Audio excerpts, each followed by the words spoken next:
Tervist. Praegu töötab.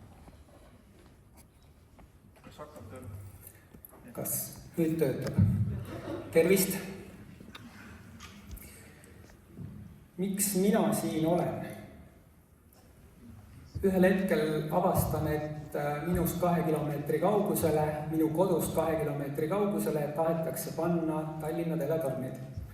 Aga need ei ole tavalised tornid, need liigutavad ennast. Ja see tekitab küsimusi väga palju, erinevaid. Ja ilmselt on minusuguseid veel siin Eesti Vabariigis, kes siis on hakanud selle nimel midagi uurima, midagi kuulama ja vaatamata erinevatest sildistamistest siis proovivad sellest kõigest üle olla. Nüüd umbes täpselt 6 aega tagasi me tegime Türil analoogse ürituse Türi inimestele ja mõni päev peale seda käisin ma ka Türi volikogus ettekannet tegemas siis üleüldiselt sellest tuuleenergia maailmast. Kogu selle info põhjal, mis ma siis olen selle 2-3 kuuga endale nagu leidnud ja endale selgeks võimalikult palju teinud ja võib-olla ka aru saanud. Aga ma tänast ettekannet alustan siis tegelikult sellistes dokumentide võtmes, et ma ei hakka täna rääkima tehnilist infot, seda ilmselt on kõik juba kuulnud. Et ma proovin nagu selgeks teha, et kuidas me siis siia jõudsime ja mis infot meil tegelikult oli sel momendil, kui hakati tuuleparkidest rääkima. Et aastal 2010 on siis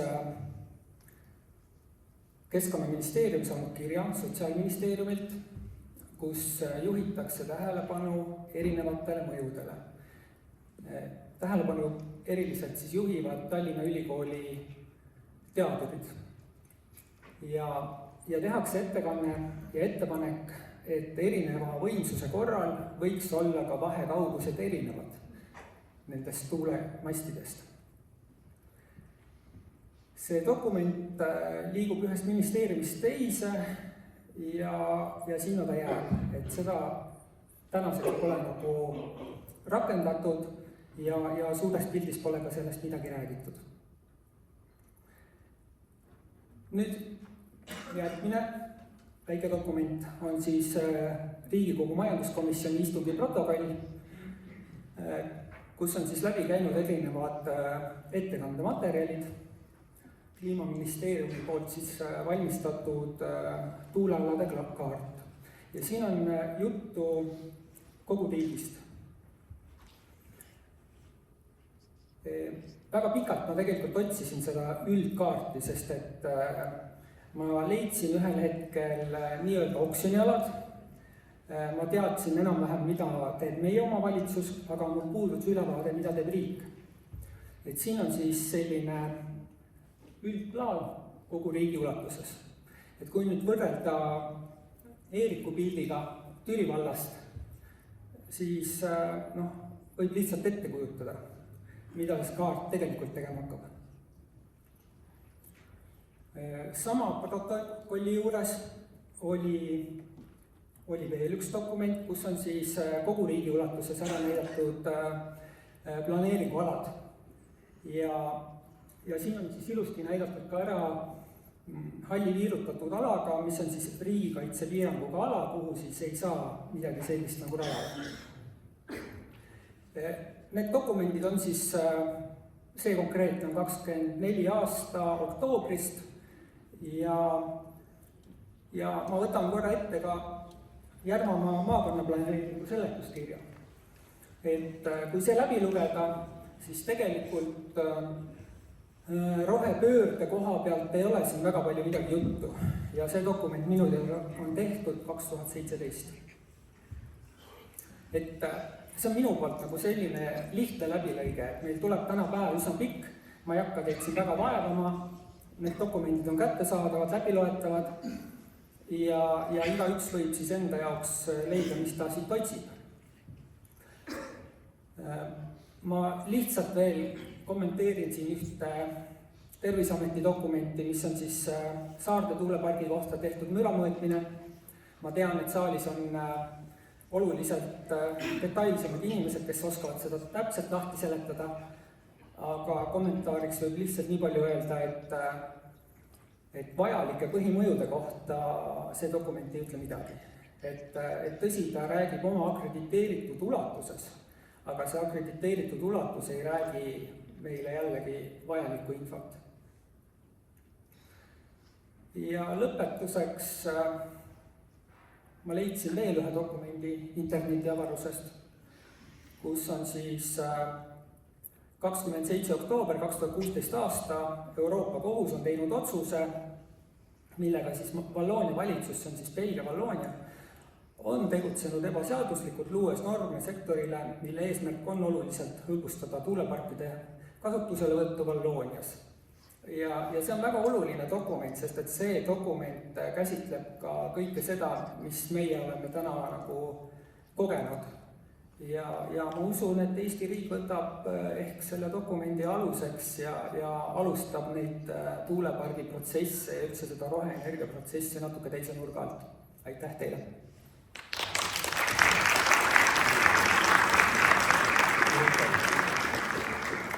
Veiko, ära mine. Kas saalil on küsimusi või on kellelgi midagi küsida? Viimane slaid tahaks veel näha seda. Viimast slaidi?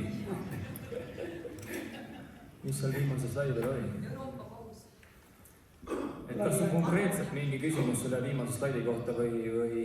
Ja ma jõudnud seda läbi lugeda, võib-olla teised ka tahaks lugeda. Tegelikult on jutuks olnud siin riigi tasandil nii-öelda meie gruppides, et võiks tekkida üks keskkond, kus on võimalik need kõik dokumendid siis alla tõmmata, sest et tänases tihedas maailmas oma põhitöö kõrvalt kogu seda infot salvestada on nagu üsna keeruline. Ja seetõttu on igaüks nagu omal käel midagi teinud. Aga väga tore oleks, et ma tõmbasin tegelikult sealt keskkonnast alla ka need põhidokumendid, need on võimalik eesti keelde tõlkida seal otse. Ja need võib läbi lugeda, et neid on mitu A4 paberit. Mul on üks küsimus. Vahelame kohe küsijal sarvest. Kuidas üldse juhtunud niimoodi, et rahvas ei ole sellest midagi teadnud? Keegi on midagi otsustanud ja muidugi see hakkas sellest pihta, kui taastuva energia tasub oli fantastiliselt kõrge. Kas te mäletate seda Riigikogu kemplemist, et oi, võtame maha, ikka läks natuke liiga kõrgeks, eks ole, ja nii edasi. Ja siis tekkiski see olukord, et kõik saad aru, et sellega on väga hea pappi. Kes siis edasi seal toimetasid ja kuidas sai juhtuda üldse, et inimesed midagi ei tea, ainult teevad seda, pannakse past püsti ja olevad. Ma palun, kas on midagi öelda? Ma ei oska isiklikult selle kohta midagi kommenteerida, et selles mõttes need dokumendid, mis ma olen välja ajanud, nendel on mingi viide, mingi põhjenduseks. Et kui ma siin midagi arvan, siis see on mu puhas isiklik arvamus. Aga kummaline on see tõesti, et me jaurame 1,5 kuud, me teeme erinevaid analüüse, arutelusid, tellime midagi ja siis üks hetk lihtsalt paneme nad nagu seisma. Võime lisada. Võt viimase ajal on ajakirjanduses 2 kuud või 3 kuud, kõik nüüd räägime sellest mürast, eks ole. Aga see on ainult üks episood kogu selles mängis, eks ole. Siis kõige tähtsam on siiski meie Eesti loodus, eks ole, metsad, põllud, maad ei saa juurde enam, eks ole, sa võid teha maja 110 korrust ja seal siis istuda üleval korste otsas, kui tahad. Aga maad juurde ei tule ja nagu me teame, paljud vist teavad, et ma otsisid üles selle, nagu öeldakse, jumaluse Bill Gatesi raamatu, kus 1 ruutmeeter annab energiat ainult 1–2 vatti. Et siis hakkame selle peale mõtlema, et me ei saa ju meie oma armast kodumaad täis lüüa paneele ja tuulikuid. See on hea point ja eriti võib-olla see küsimus sobib meie ema kaudu, et vaatame, kellele see suunata, aga jätame. Ma ei hakkaks ka pikalt selle vastama, kui ma võiks. Kas on veel küsimusi? Võtaks ühe viimase küsimuse, kui on kellelgi saalis midagi. Ei ole kellelgi, aga siis aitäh Veikole ja ootame lavale Maarjat. Ja tema aplausi ka ikka.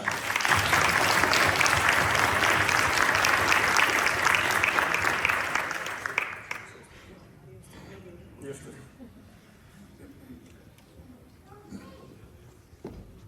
No tervist. Ma ei hakka kuskile lampi alla väga kolima. Natukene ennast jah, tervist. Et praegu ma mõtlen, et kuhu ma jälle olen jah öelnud, et ma siia olen jõudnud omadega. Et olen siis Maarja Toivoja, tulen Vaali külast, Järva vallast ja olen ettevõtja juba olnud 15 aastat, abielus, 3 lapse ema. Tõsta natukene veel, tõsta mikrofoni umbes. Veel kõrgemale, tegelikult ma vihkan Läheme, mikrofoni siis sa rääkida. kuulad ka ennast. Ei meeldi mikrofoni rääkida, aga tuleb ära elata tänasel. Et olen ka pigem selline looduse inimene ja proovin elada võimalikult loodusega ühes rütmis. Mul oli täna hästi palju mõtteid, mida ma kõike räägin ja tegelikult mõtlesin ka PowerPointi valmis teha, aga tervis pidas vahepeal Soome samt ja kui tagasi tuli, nüüd on juba enam vaja. Et ilmselt pean hakkama suhteliselt algusest pihta, et hakkaksite aru saama, kuidas ma praegu ennast üldse tunnen seal metsas elades. Et kui ma Järvamaale kolisin 2010 aastal, siis ei olnud meil üldse majapidamises, ei olnud voolu, meil ei olnud vett. Me käisime vett toomas Norra allikatelt, ilmselt päris paljud teavad seda ilusat looduslikku kohta enda looduskaitseala juures. Ja kuna mul mees on elektrik, siis temal oli see koht seal, see mäeotsa kinnistus selline väga vau koht, et siin ei ole elektrik, et siin saab ju ise hakata tegema ja tootma ja loomulikult ikkagi kaalusime ka varianti, et sinna siis liitumine võtta Eesti Energialt. Küsisime ka hinnapakkumist, mis muidugi kohe lõi jalad alt ära, sest just see kinnistu ostmine juba oli tol ajal 455 000 eurot vist oli, kui ma nüüd õigesti krooni. Et see võttis juba meie rahakotid ikkagi väga tühjaks ja oli väga peenelt, pidime läbi elama seal mõnda aega. Ja kui ma kuulsin, et siis oligi juba just see üleminek 2011, kui me märtsikuus kolisime sinna metsa, siis tehti meile hinnapakkumine ja see oli 34 000 eurot. Täna on ilmselt see hind juba kuskil 150 000 kanti, et isegi ei julge enam küsida seda hinnapakkumist. Ja oleme ka loobunud sellest, sest tänaseks olemegi juba varsti siis 15 aastat elanud täiesti ilma liitumiseta. Ja algus oli väga raske ikkagi, et abikaasa mul tõi ise päikesepaneele maale, siis Hiinast tellis. Need muidugi ei olnud kestvad. Nüüd me kasutame üsna häid paneele ja sellised 320 vattiseid, mida meil on hetkel Suuremaja katusel on 44 tükki, ehk siis 14 kilovatti. Ja sellega me majandame ilusti ära. Aga kuidas nüüd alguses siis, et algus oligi meil väga raske seal metsas. Õnneks olen ma maainimene, maalaps, maal sündinud, et minu jaoks oli väga selline mõnus, et ma sain ise kasvatada oma perele toidulauale. See on minu jaoks raske, et me pidasime ka kõige raskemad ajad siis läbi, et kui ka ettevõtluses pidi kogu su sissetulek läks ettevõtlusele, siis vähemalt mina hoolitsesin alati selle eest, et toit on laual. Ja jõudsime seal paar aastat elada, kui hakkas järsku mets kaduma igalt poolt, et siis külgedelt, ühelt poolt külged, teiselt poolt külge, siis otse eest hakkas kaduma. Aga 2011, räägin selle ka ära, 2011 ma nägin ühe väga hirmsa unenäo. Ma nägin unes, et sealt, kus oli mets nüüd maha võetud, ma nägin unes, et suur tuulegeneraatori selline 3 labaga, just see tuulegeneraatori 3 laba niimoodi pöödlesid ja lähenesid minu majale niimoodi. See oli nagu väga hirmutav unenägu, mille peale ma nagu voodist üles hüppasin ja rääkisin kohe mehele ka sellest unenäost. Ja nüüd eelmine aasta, kui siis hakatigi rääkima, et need tuulepargid tulevadki täpselt sinna samasse kohta, kus ma nägin neid. Et see katastroof juhtus, et see generaator nagu läks katki seal metsas. Siis mul nagu oligi niimoodi, et seda see unenägu nüüd tähendaski. Et praegult mõtled, et kuidas siis nagu tagatakse see, et kui seal süttibki mõni põlema või plahvatab midagi. Et kuidas tagatakse, et minu maja seal ära ei põle. Minu kodu, minu lastekodu, eks. Et see viimase aja sündmused, need 4 kuud või ütleme, et detsembrist alates on kogu aeg hinges selline ärevus, et mis üldse tulevik toob.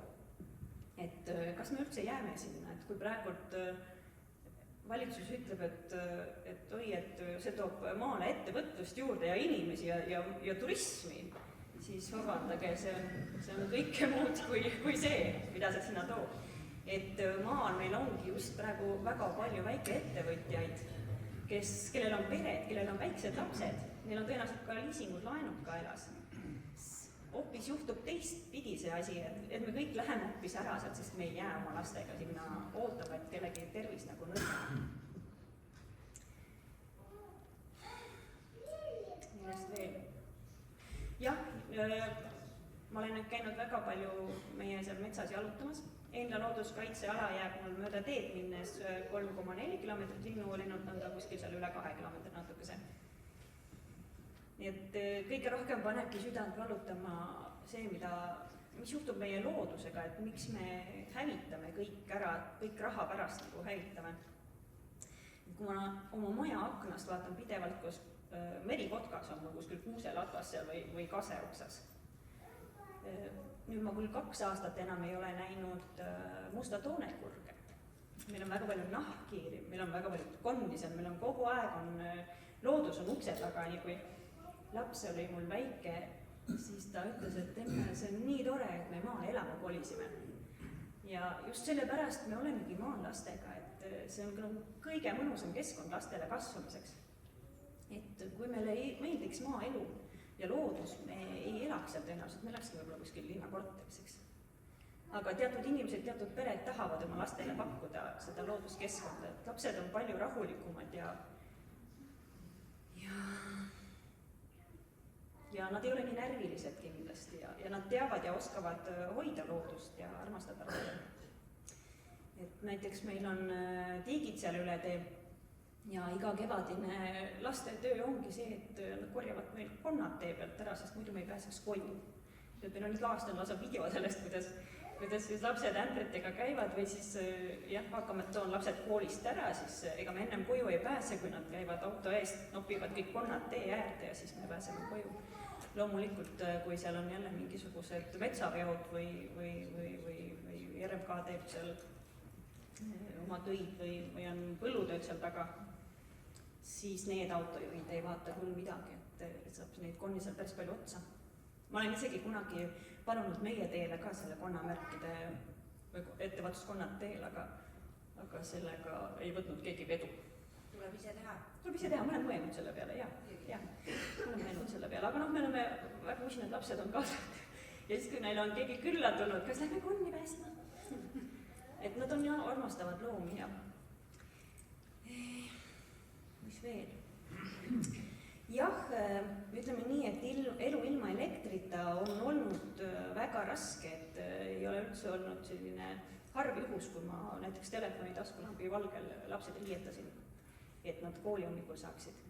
Sellepärast, et kas akud olid jälle tühjad või oli generaator katki, nii et ma olen väga hea generaatorite parandaja juba. Neid on meil läinud selline 20 tükki, ma arvan, et nüüd sellest aastast me saime sellise võimsama generaatori juba 32 kilovatti võimsusega. Et tollega peaksime väga hästi nüüd hakkama saama, et generaatorit me annamegi juurde tavaliselt kuskil oktoobri lõpus kuni siis veebruari keskpaik natukene üle. No praeguse valgusega on juba nii, et generaatorit äkki tunniks 2 vahest lisame. Aga kui on täiesti päikesepaistelteline ilm, siis meil ei ole üldse seda vaja. Ja nüüd, kuhu me tahame jõuda, eks ju, et tegelikult on täiesti ilma liitumiseta elu võimalik, sul ei tule elektriarveid kodus.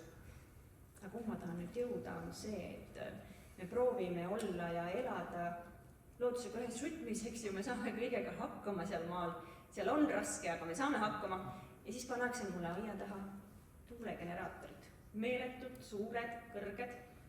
Mida saab nendest merikotkastest, nahkhiirtest, kõikidest lindudest, sookured? Et jah, öeldi küll, et seal Sopi-Tootsis, kus iganes, kus need tuulikud tööle pandi, et ühtegi surnud lindu pole veel leitud. Üllatus jah, et novembrikuus pandi tööle, linnud olid ju läinud juba, rändanud olid läinud juba.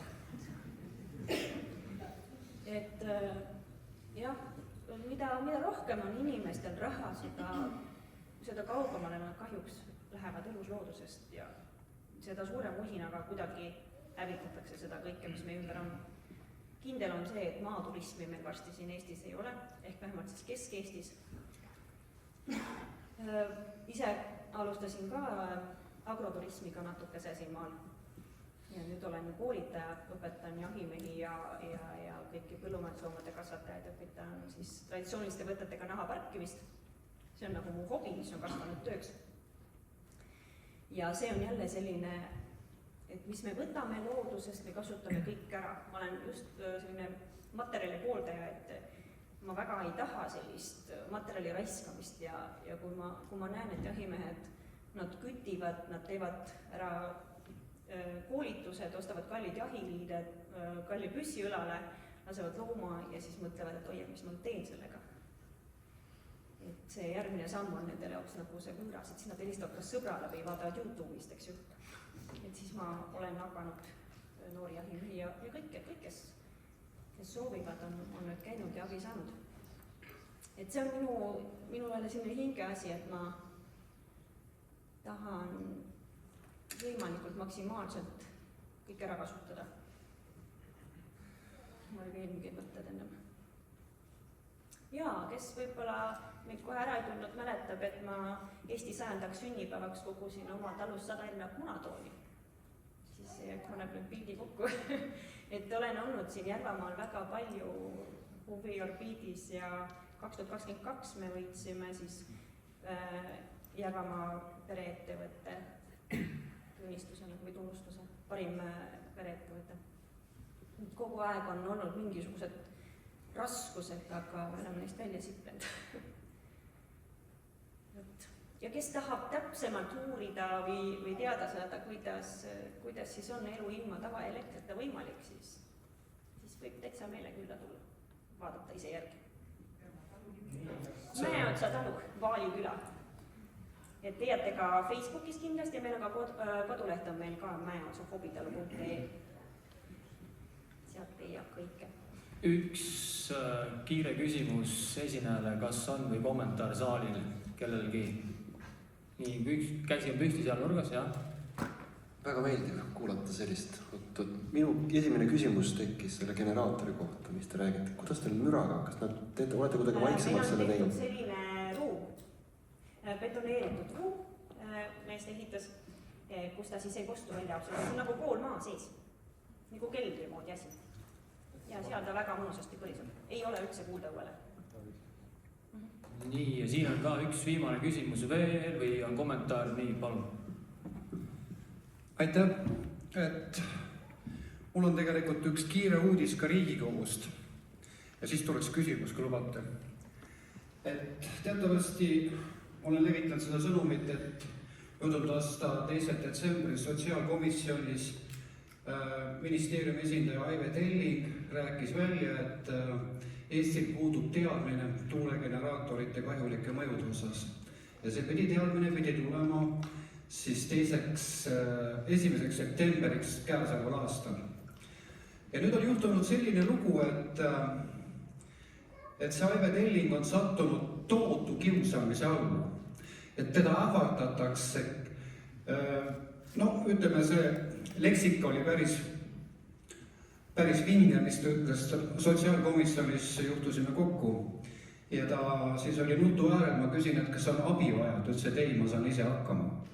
Ja mul tekkis nüüd 2 mõtet. Kas on siin saalis keegi, kes on Aive Tellingut ähvardanud? Vaikus.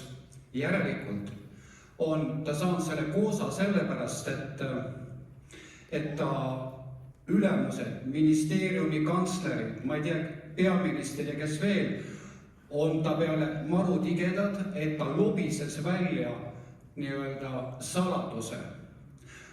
Et mina igatahes soovisin Aive Tellingule palju jõudu ja tänasin teda aususe eest. Aga nüüd läheks küsimuse juurde. teatavasti liiklusseaduses on täpselt ära reguleeritud, mida peab tegema autojuht teatud olukorras. No võtame näiteks turvavarustus. Autos peab olema helkur vest, tõpiskingad, tulekustuti, õhukolmnurk ja nii edasi. Miks see on seadusesse kirja pandud? Selleks, et tagada ohutus. Ja nüüd me oleme väga huvitavas olukorras selles mõttes, et me paneme tuulikud püsti. Me ei tea, millist ohtu nad sisaldavad. Kuuldamüra, infraheli,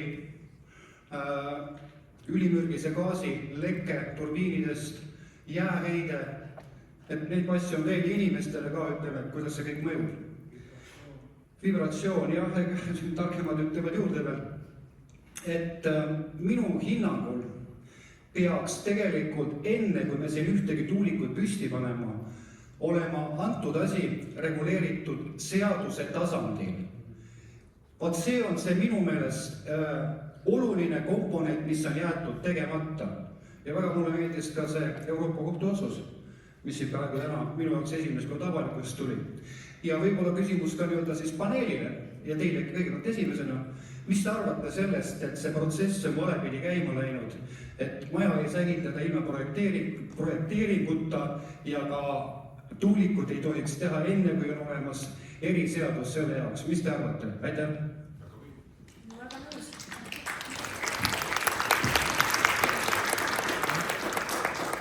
Hästi nõus. Võib ka öelda, et nii, aga aitäh Maarjale ja... Võib on selle läbi vahel. Kas sul on Maarile küsimus või on pigem aga tee siis kiiresti ja konkreetselt. Loomulikult ma tänan daami, kes on niimoodi elanud, lihtsalt sügav kummardus artisti poolt teile ja plaksutame kõik, eks ole. Aga tahtsin kolleegi küsida seda, et see on täiesti õige. Me oleme täiesti valest otsast alustanud. Ma kordan, see oli loomulikult tõi hästi raha sisse, panid üles ja tiirleb seal ja kukub, eks ole. Aga nüüd siis said kõik aru, et paneme ka neid juurde ja ma tahaksingi teada saada lihtsa asja ja kutsun teid kõik üles inimesed. Kui palju neid siis lõpuks vaja on? Mõned ütlevad, et nüüd on juba piisavalt, eks ole, neid tuuliga üldse pole nii palju vaja. Nii, selge, aga mis edasi teha? Kui palju neid paneele siis vaja on panna ja nii edasi? Et kuidas lõpetada see tohutu udutamine, mis on toimunud juba viimased aastad selle energia kallal, eks ole, ja põlevkivi kallal ja nii edasi. Kuidas saaks sellele jälile? Kes on see kurja juur? See on väga hea küsimus ümarlauale, kus te otsitegi sellele vastust. Nii, aga nüüd tuleb lavale energeetik.